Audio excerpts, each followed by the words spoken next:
Hello everyone and welcome to Stan the Wine Man TV. I am your host, Stan Rattan, and this is the Blue Collar Wine Program. And if you remember, yesterday I tasted 3 wines, and as an experiment I wanted to see how much they would change putting the cork back in, sitting overnight.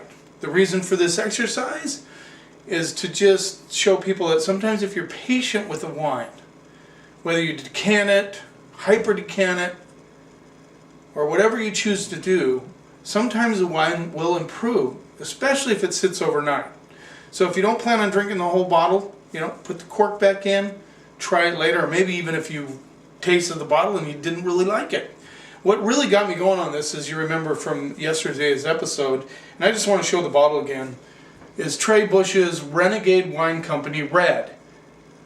This is a wine that I tasted and reviewed after it had only been open for, a couple hours. And I gave it an average. I think it was a C++. But then the next day I was taking notes in my moleskin, which I use to keep track of all my tasting notes, and the wine just really blossomed and became a different creature, and I think I gave it a B+ in my moleskin. So it just, like I told Trey Bush on my video, if you're listening, Trey, put instructions. Please open 6 hours before consuming. Now, you can do it with that one, especially this particular vintage of 2012. So yesterday we tasted 3 kind of oddball wines that you wouldn't necessarily look for in a grocery store. We did a Salice Salentino 100% Negromaro. We did a Mentilla from Spain, and we tasted a Tannat from Uruguay. Well, now we're going to go through them again, and we're going to see how much they have changed, evolved, or maybe they go backwards. We're going to find out. So let's start with the one we started with yesterday, the Cantilly Salice Salentino 2009. Yeah, 2009. Like I said yesterday, this got big ups in the press, in an Italian wine press. There's the bottle once again, just for your viewing pleasure. This rolls in at $12 US, and it is 100% Negromaro from the Salice Salentino Dio, which is in Puglia, the larger region. So let's see what we get on the nose. So I get a lot of raspberry, cedar notes coming through big time. A little leather, like worn leather, like an old wallet sort of leather. Maybe a little saddle leather. Cherries, red cherries, get a little raspberry red cherries. I'll have to compare my notes from yesterday. A little bit of minerality coming through on the back end. Also getting a little bit of anise, black licorice flavors. Let's see what we get on the palate.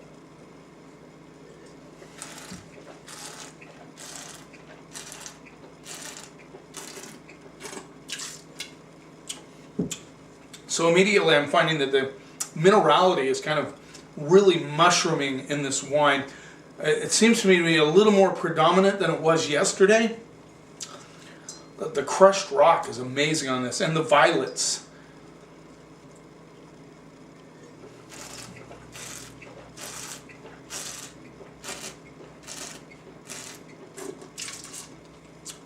Yeah, the fruit, there's cherry and raspberry in there for sure. Red cherry, like a little underripe red raspberry. Underripe? Did I just say that? Underripe red raspberry. Cedar comes through a little bit on the backside. Definitely get the minerality. The minerality has definitely consumed the fruit on this wine. The fruit is bright. The acidity is still there. I think I mentioned that in yesterday's episode, that this has a good backbone of acidity. But there's some people that like more New World style wines, which this is not anyway. It's from Italy. But this had a little bit more of that fruit kind of showing itself. Yesterday, minerality is taken over today. For those of you who like mineral-driven wines, I do, myself. This has definitely gone that way.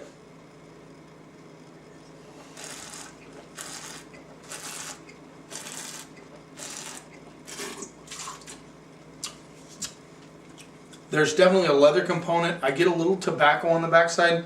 I still think this is a B+ wine. It hasn't moved in any one direction enough to, make it better.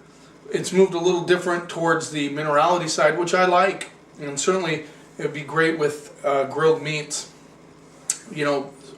Pasta with red sauce. There's many things that this would match up with. Let's move on to the next one.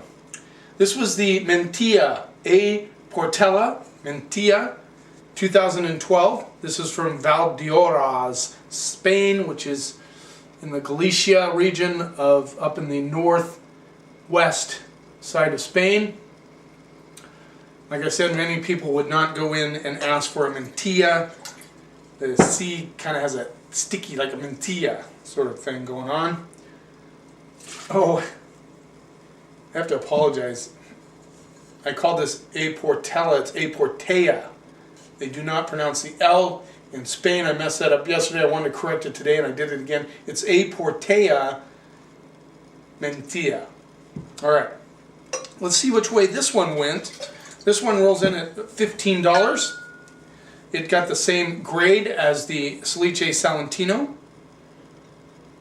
So remember, this one was quite stinky yesterday. The stink is still there, amazingly enough. I get a little like a plummy action on the nose. A little boysenberry and plums. A lot of red flowers. There's this nice little perfume, like herbal component going on in this one. Yeah, like dried herbs, but perfumey, like dried red, like dried flowers almost. I do get a little black licorice in this one also. And there's definitely an underlying crushed rock element. Let's see what we get on the palate.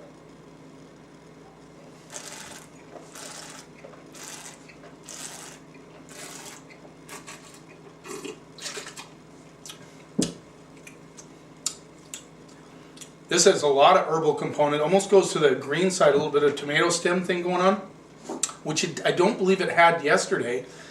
A little tobacco edge to it.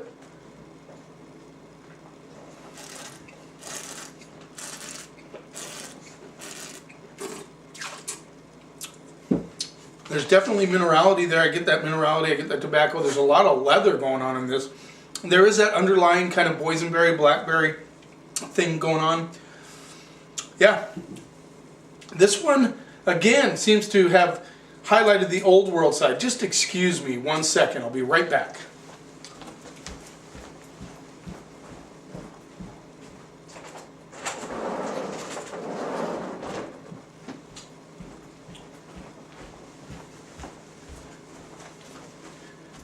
My Chihuahua Bella had to go out in the backyard.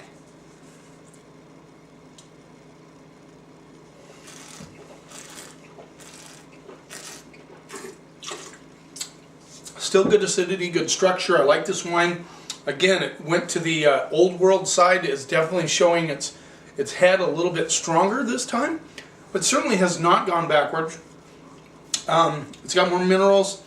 That green kind of herbal component coming through is very interesting. A little bit of dried flowers on the palate with that boysenberry kind of thing going on. Yeah. I'm still sticking with my B minus on this one the next day.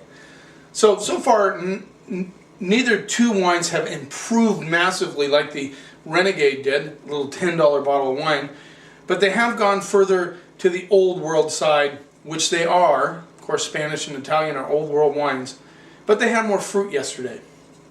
Now let's move on. Now, this Tannat from Uruguay, I don't know if you remember the last episode.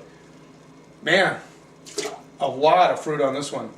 Still staining that glass. Remember how it's stained? Look at that. Look at the stain on the concentration on that wine is incredible. Tannat is the main grape of the Mataron in France, and there, as we mentioned yesterday, is almost undrinkable until it's been in the bottle for maybe 5 to 10 years. Of course, if you want a real big hit of muscly, big tannic wine, you go there. But when it's done in Uruguay, it tends to get a little bit more fruit forward, big, more open knit. Just shows you what terroir can do to a wine. I'm getting that big, bold, like boysenberry flavors out of this one. Big, bold, spicy.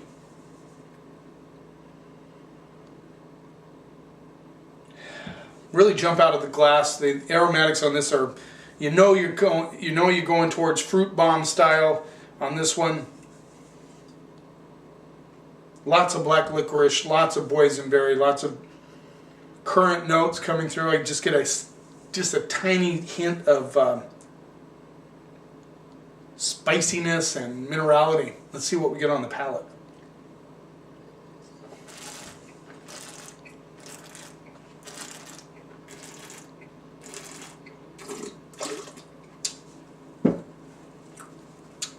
Make sure I didn't splash myself. Now this, for some, has improved a little bit after a day in the bottle. I don't get as much of that big, powerful fruit. It seems to be a little bit more restrained. It's still there. It's still a lot of black currants and boysenberry notes coming through.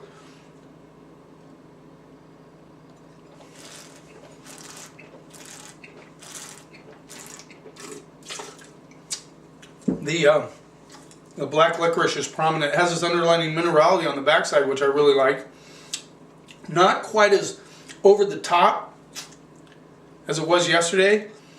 I didn't think it was terrible yesterday by any stretch of the imagination. I know a lot of people that would love that wine. They would like it now. It's holding back just a little bit now. It seems to have kind of caved into it itself just a little bit.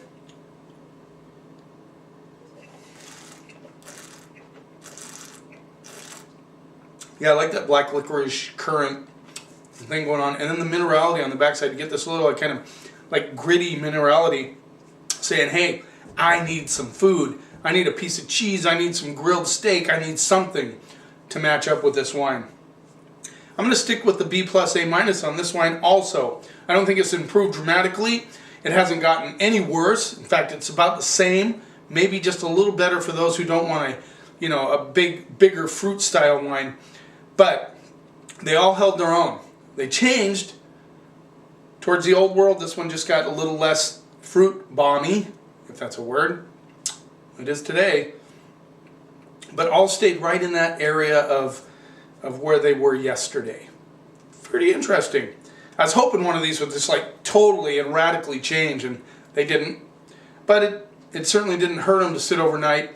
So don't ever give up on a bottle of wine. No matter what you paid for it, give it a try the next day. Sometimes they do go flat. I mean, they just like it's just like they have no personality the next day. But you're never going to know unless you give it a try.